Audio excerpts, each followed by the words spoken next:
Have you ever pondered what it truly means to be holy? This question is more than just an intellectual exercise. It's a journey into the heart of our spiritual existence. In the annals of ancient wisdom, the book of Leviticus stands as a pillar of divine instruction. It is a text that has shaped the beliefs and practices of countless generations. But its core theme is not rituals or laws. No, it's something far more profound: holiness. Leviticus is a call to holiness, a divine invitation to live in a way that reflects the very nature of God.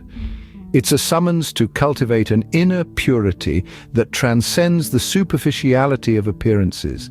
And at the heart of this call is Leviticus Chapter 19. This chapter is not just a collection of disembodied laws and rituals. It's a blueprint for a life of holiness, a life that echoes God's own character. It's a chapter that resonates with the divine voice, a voice that calls us to be holy because God himself is holy. But what does it mean to be holy? In the biblical sense, holiness is not about being aloof or otherworldly. It's about being set apart, distinct, unique. It's about embodying the values and virtues that mirror the character of God. It's about living in a way that reflects God's love, justice, and mercy in our everyday actions. But holiness is not a solitary journey. It's a communal endeavor, a collective pursuit. It's about creating a community that embodies the divine attributes of love, justice, and mercy. It's about transforming our relationships, our communities, and our world in the image of God. So as we stand at the threshold of Leviticus chapter 19, we are not just about to delve into a collection of ancient laws. We are about to embark on a journey into the heart of holiness, a journey that will challenge us, inspire us, and ultimately transform us. So let's delve deeper into Leviticus chapter 19 to understand God's expectations of holiness. The chapter begins with a clear directive from God to Moses.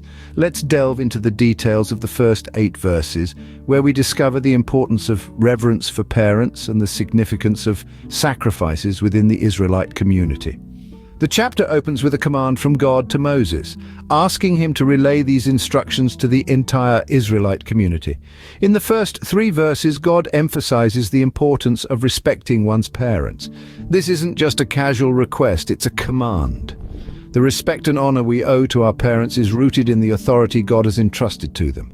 It's a testament to the sacred bond that exists between parents and their children, one that mirrors the relationship between God and his people. The text then moves on to the topic of sacrifices. Here the Israelites are instructed to offer their sacrifices in a manner that pleases the Lord.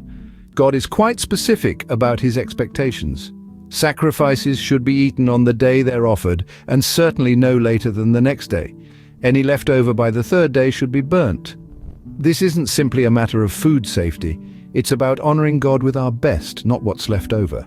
Throughout these verses, a phrase is repeated: "I am the Lord your God." This phrase is not just a signature, it's a declaration of authority and a constant reminder of the covenant between God and his people.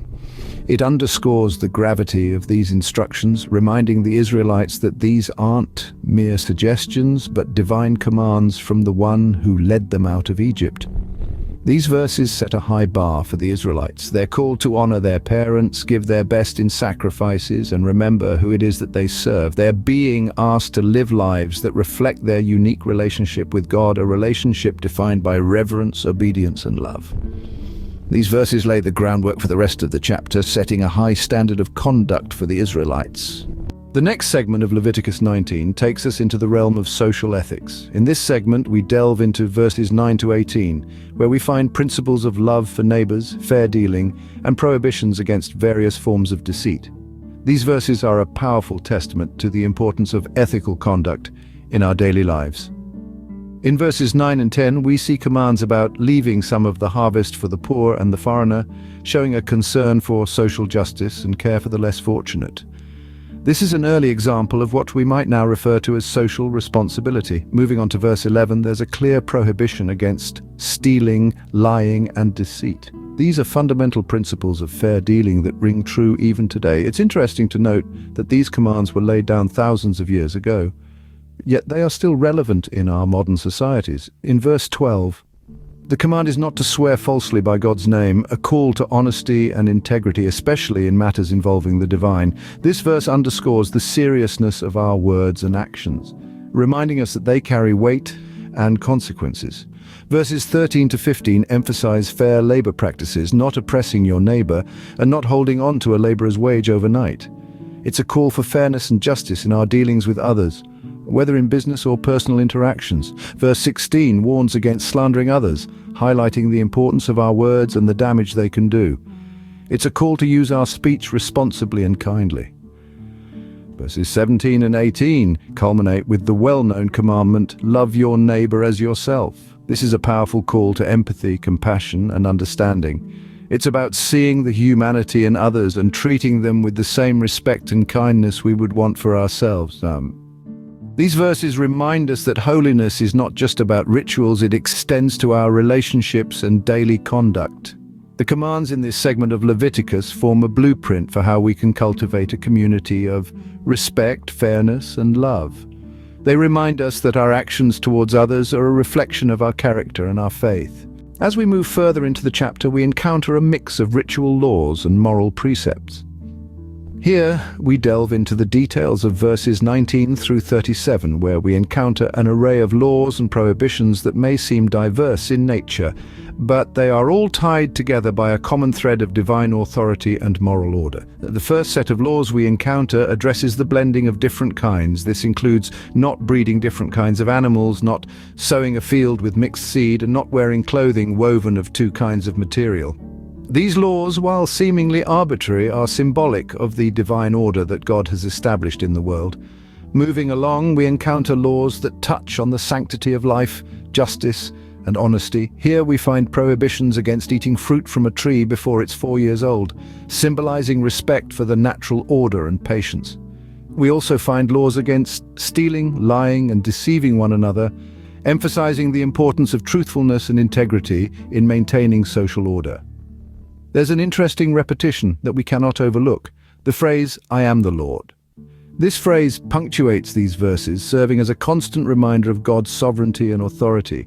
It's a reminder that these aren't merely human rules or societal norms, but divine commandments from the Lord himself. The verses also cover a host of other issues: respecting the elderly, not practicing divination or seeking omens, and maintaining just weights and measures.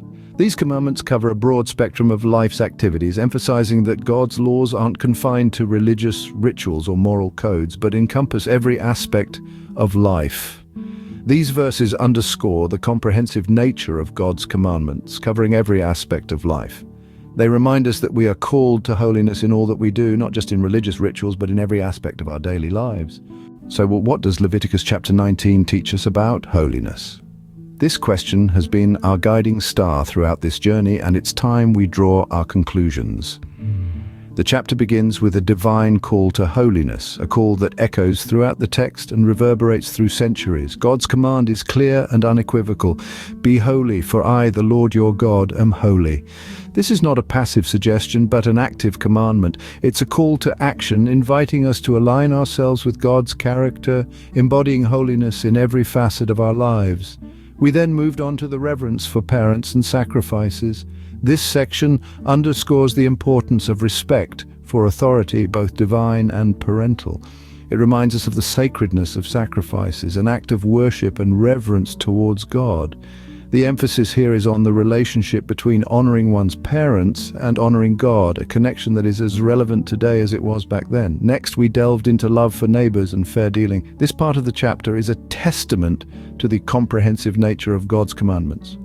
It illustrates that holiness is not confined to religious rituals, but extends to our interactions with others. It calls for justice, kindness, and love, principles that form the bedrock of any civil society. Finally, we explored the ritual laws and moral precepts.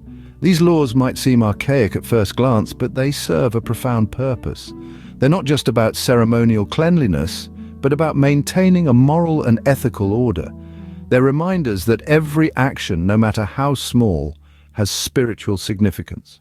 Leviticus 19 then calls us to a life of holiness, reminding us that every aspect of our lives is under the purview of God's commandments.